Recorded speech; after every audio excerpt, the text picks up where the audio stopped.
Bilarmidingiz? Laylatul Qadr kechasida sizning kelajagingiz yoziladi. Laylatul Qadr kechasining siz bilmagan 8 ta fazilatini aytib beraman.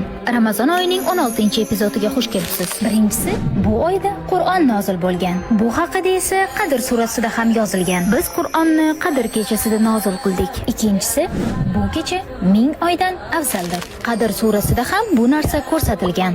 Uchinchisi, farishtalar tushadigan kecha. Bu kechada farishtalar va Jibril alayhissalom Alloh izni bilan yerga tushadilar. Bu ham Qadr surasida yozilgan. To'rtinchisi, duolar qabul bo'ladigan kecha. Payg'ambarimiz sollallohu alayhi vasallam Oysha onamizga aynan shu kunlari duo qilishlarini aytganlar. Chunki duolar ijobat bo'ladi. Beshinchisi, qismatingiz yoziladigan kecha.